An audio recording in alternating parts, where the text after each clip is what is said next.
Hi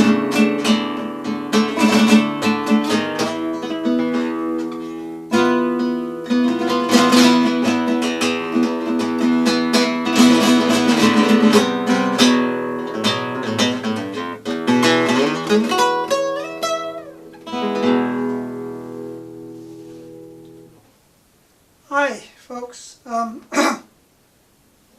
just going to do a quick review of this Yamaha CG182SF, or the 182F as it's known.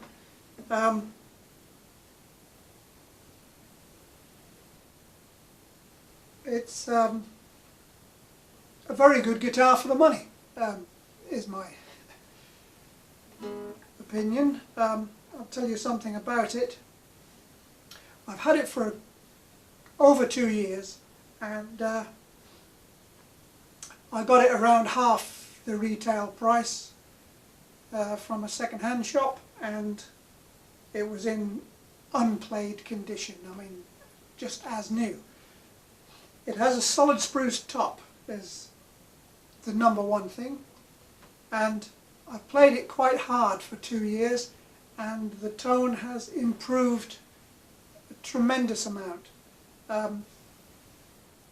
When I first picked it up, I thought the tone was very thin, very brittle, very thin, but it's mellowed, it's improved a lot over that time due to the solid spruce top, which does improve with age, not just age, but with a lot of playing. The strings I've got on here at the moment are the old favourites, and still my favourite really is the D'Addario EJ45 normal tension. The action on it was very, very good and very playable, very easy to play when I first got it. The action at the 12th fret was the thickness of a British £1 coin, and maybe slightly less than that, because it used to, when I pushed the coin under the string, it used to just push the string up very slightly. So it was very, very playable from new, but being me, I did take it down a tiny bit more, just a tiny bit, and I took the nut down just a tiny bit more as well. But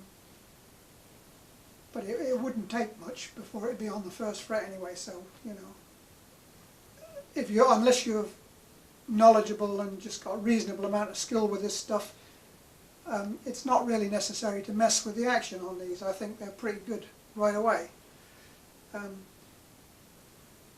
Now I've got it so a £1 British £1 coin, if I place it on the 12th fret, the edge of the coin comes level with the top of the 6th string. So what that is, I don't know, it's somewhere between 2.5 and 3 millimeters basically. And you hear some people say, oh, my action is set at 2.7 millimeters.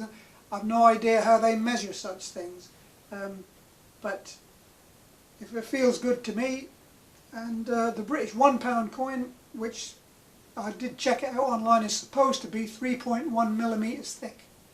So, and I guess coins from other countries, if you know how thick they're supposed to be, it's a good thing to measure your action with, roughly. The bridge is actually compensated on the which most Spanish type guitars just have a straight bridge. This bridge bone is compensated on the 3rd G string, and anyone who plays guitar will know that whether it's nylon string or 6th string or steel string or whatever, you will know that the G string is the one that's a pain to tune.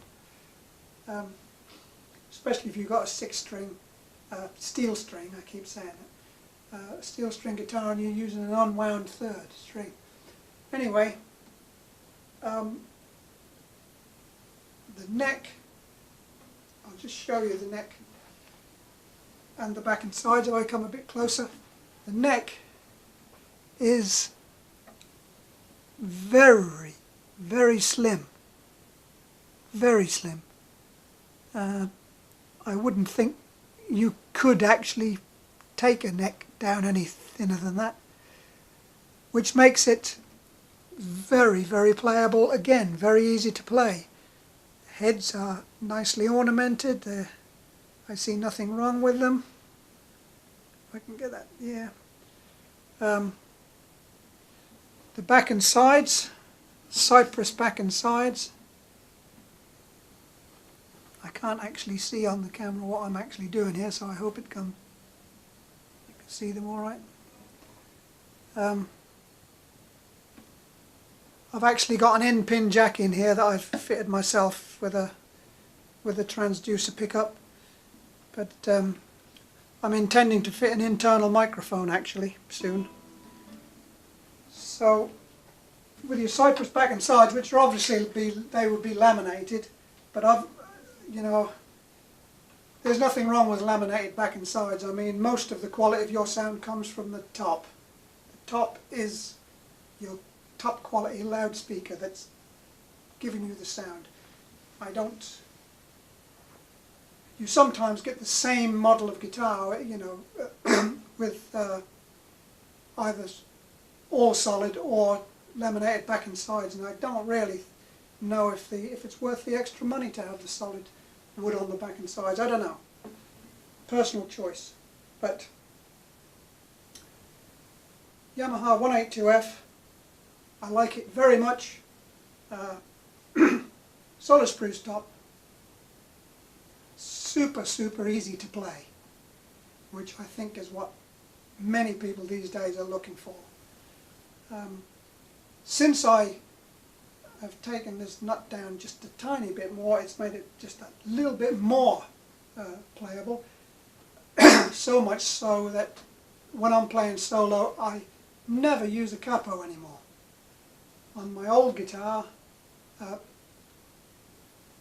which is a slightly longer scale length, I used to use a capo and almost became addicted to using it because it was so much easier to play with a capo. It's not necessary with this. Now, one thing I didn't mention is the scale length is 650 millimeters, and that's kind of standard these days almost for classical and flamenco guitars, but you do get longer scale lengths.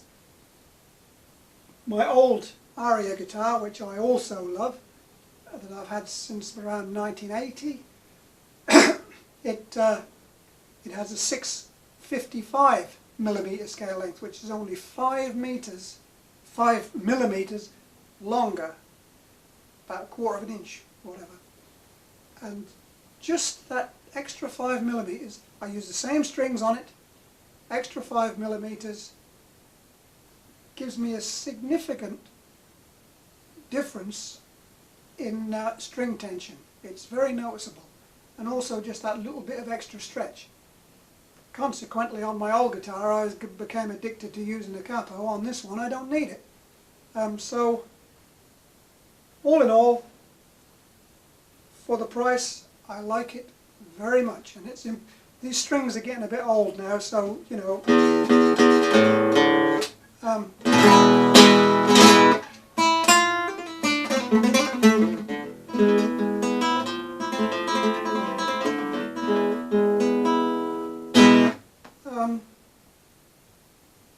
check it out.